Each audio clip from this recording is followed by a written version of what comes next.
And at this point, we're going to take some questions from the audience. Is that correct? Okay, we're going to take a question from the audience. So we're ready now. Let's go this way right here. Hi.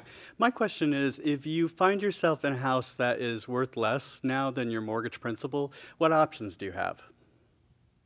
Do we have options? Well, I think to underscore what we said before, yes, you always have options. Your options may be limited, and unfortunately, what we see in the Miami Valley is there are a lot of people who are currently in homes where, in fact, their mortgage is much more than what their house is actually worth. But you need to get the assistance of a nonprofit housing counselor, and also see what other resources, be through the Fair Housing Center, through the Legal Aid Society, the Save the Dream program, any one of those nonprofit agencies that offer services free of charge to really evaluate and come to an understanding as to what the house is worth and what the terms of your mortgage are and whether or not you can afford to remain in the home. As a follow-up then, when you're trying to preserve these options, Alfred, could you just address that just briefly? Yeah, I think one of the keys is that even though the balance of the mortgage may be more currently than the home is worth, the real issue is, do you want to retain the home? Do you want to stay there? Because if you want to keep the home, it's not necessarily, the most significant thing is not necessarily that the balance is more than the value of the property at this point. So the key is, do you want it? It's your home. Do you want to retain it? And if that's the case, then you can continue to work something out with the bank. Once again, you're saying take action early, preserve those options, and take initiative. Don't wait for someone else to come to you. Help is available. Call the United Way helpline at 211.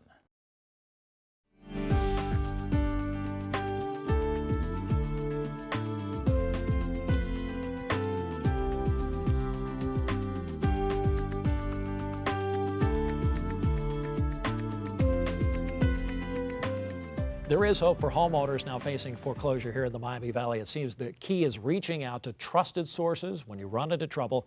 We'll take a look at the story of one man who managed to hang on to his home with a little help from a nonprofit agency here. Dante Herring loves to take care of his house in Trotwood, a house that he's almost lost to foreclosure several times in the last year, but he's never given up.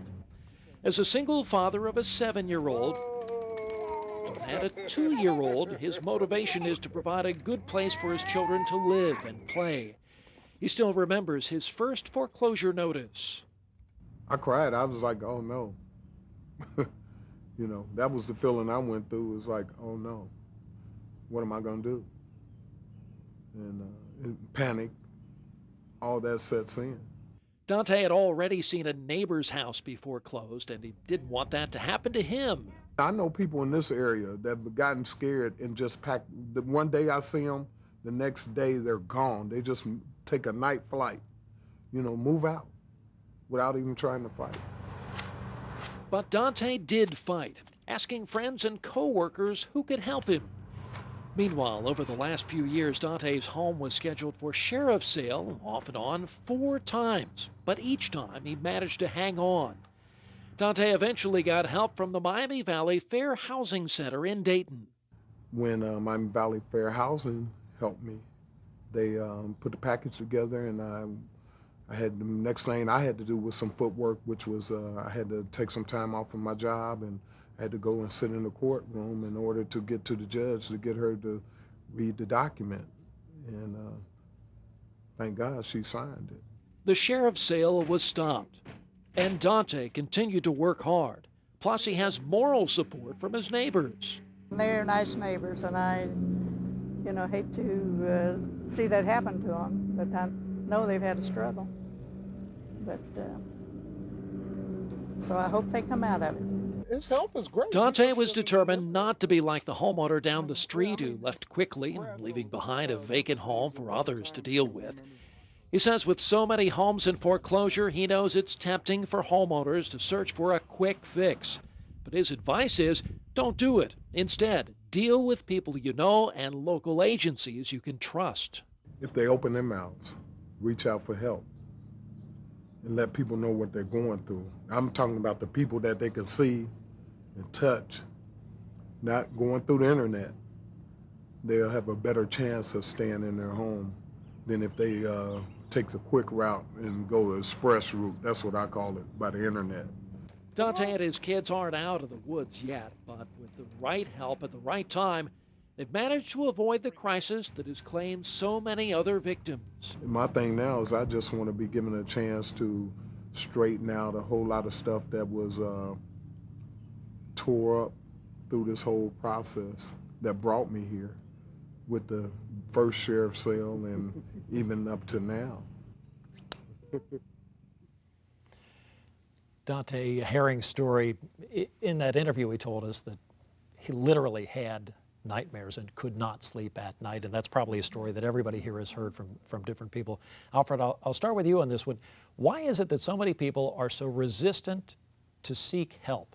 Why is that? Well, I think there's a lot involved. You know, whenever we have a situation where we're hurting, it's always difficult to admit to the general population that we were not able to maintain our situation the way we thought we could or the way others might think we should. So it's always difficult to admit that you weren't able to be up to par. And there's a sense of failure. You know, when you can't maintain your business, when you can't pay your debts, regardless of the circumstances, there is that sense that you have not, that you're not up to par, that you're not equal to those around you. So it's always difficult to admit that you're in a situation or you have a circumstance that you can't handle alone. It's hard. And we here tonight are helping those families get over that hump, Well, without a doubt, work against human nature. Indeed, because the reality is there are so many organizations, there is so much help available in Montgomery County, particularly because that's my only experience, is that a person has to be willing to reach out. The help is there. And one thing that Mr. Herring made a point of is if you are willing to fight for your home, there is tremendous assistance available for you, and you'll be surprised at what you can accomplish. But you have to initiate that action. You have to get over that initial fear. You have to humble yourself, and you have to ask for help. So let's say that homeowner is now ready to take that step. They're going to go seek out counseling, a housing counselor. Beth, you work in that area. What should people expect when they're going to go seek help for the first time? They've never been through this before. Right, so what we're going to do is sit down and do an analysis of what the circumstances are. So we want to understand what caused things to get off track. Was that a temporary problem, or is that still going on right now? We're going to take a look at the financial picture. So what is the income coming in? What are the traditional expenses going out each month? Is there a positive cash flow? We look for positive cash flow. We'll typically look at a credit report. We'll typically look at assets like bank accounts, that sort of thing. And essentially what we're doing is getting a good picture of what the situation is so that once we understand that, then we can start moving forward with some of the options. And usually we will contact the mortgage lender during that first meeting with the homeowner, and we'll begin the process. It's fairly unusual that we're going to fix everything that first day, but we'll get the process started, and then we'll continue contacting that homeowner, working with the homeowner and the lender until we reach a resolution. And I can see how a lot of these cases become very complicated very quickly. As a homeowner, what do I need to bring with me to that session? Right. So we talked about the income, and one of the things that we're going to need are income documents. So pay stubs or Social Security statement, that sort of thing. We're also going to need recent statements or correspondence from the mortgage lender. We need to understand what the status of that mortgage loan is. We need bank statements for the past couple of months. We need the most recent tax return, and a W-2 is helpful. And if they're available, the original mortgage documents are helpful. What we need there is really to understand the terms of the loans. People don't always remember what the terms of their loan are, and so that's helpful when we begin the negotiation process with the lender.